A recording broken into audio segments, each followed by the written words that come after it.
dinasti politik. Fenomena ini sering menjadi sorotan di Indonesia, terutama dalam konteks demokrasi lokal. Apa sih dinasti politik itu, dan apakah hal ini merugikan, atau mungkin ada juga manfaatnya? Di video ini, kita akan bahas lebih dalam tentang dinasti politik di Indonesia, lengkap dengan kelebihan dan kekurangannya. Yuk, simak sampai selesai. Dinasti politik adalah fenomena di mana kekuasaan politik diwariskan dalam sebuah keluarga. Biasanya, anggota keluarga seperti anak, istri, atau saudara dari pejabat yang sedang atau pernah menjabat akan maju dalam pemilihan setelah masa jabatan keluarga mereka berakhir. Lalu, apa saja kelebihan dari dinasti politik? Meskipun sering dikritik, politik dinasti memiliki beberapa keunggulan. Pertama, stabilitas politik. Karena adanya kesinambungan dari satu generasi ke generasi berikutnya, kebijakan dan program yang sudah berjalan tidak terputus. Ini bisa menciptakan stabilitas yang baik bagi daerah. Kedua, anggota keluarga dinasti seringkali sudah terbiasa dengan dunia politik sejak kecil, sehingga mereka memiliki pengalaman dan pengetahuan yang lebih dalam soal tata kelola pemerintahan. Ini bisa membantu mereka mengambil keputusan yang lebih baik.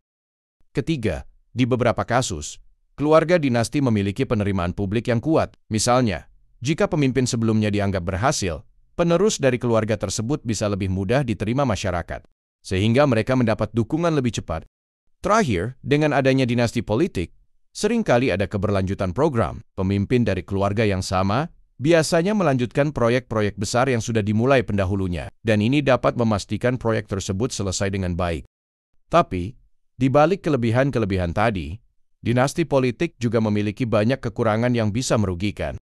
Yang pertama adalah menghambat regenerasi politik, karena posisi politik didominasi oleh keluarga tertentu. Orang-orang dari luar lingkaran dinasti yang sebenarnya kompeten sulit untuk maju. Ini membatasi munculnya pemimpin baru dengan ide-ide segar. Kemudian, ada risiko tinggi terjadinya korupsi dan nepotisme. Karena hubungan keluarga, seringkali jabatan atau proyek-proyek pemerintah diberikan kepada kerabat dekat, bukan berdasarkan meritokrasi atau kemampuan. Ini bisa menurunkan kualitas pemerintahan dan pelayanan publik. Selain itu, dinasti politik sering menciptakan kekuasaan yang terkonsentrasi pada beberapa keluarga saja, yang membuat demokrasi menjadi tidak sehat. Ini bisa membuat kekuasaan hanya berputar di kalangan elit keluarga, dan ini mirip dengan oligarki. Yang tak kalah penting, dinasti politik juga menciptakan kompetisi politik yang tidak sehat, karena keluarga dinasti biasanya memiliki sumber daya dan jaringan yang lebih besar. Kandidat dari luar dinasti sulit bersaing secara adil.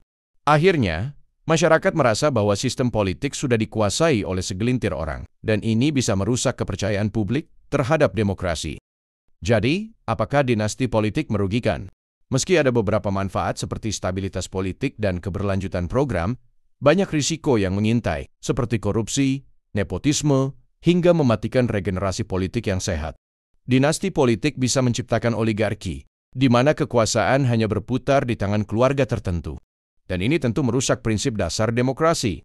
Sebagai masyarakat, kita perlu terus mengawasi dan berpartisipasi dalam proses politik, agar sistem yang ada tetap adil dan terbuka bagi semua. Jangan sampai politik hanya menjadi alat bagi segelintir keluarga untuk mempertahankan kekuasaan mereka. Apa pendapat kalian soal dinasti politik ini? Yuk, tulis di kolom komentar, dan terima kasih sudah menonton. Nantikan konten menarik lainnya.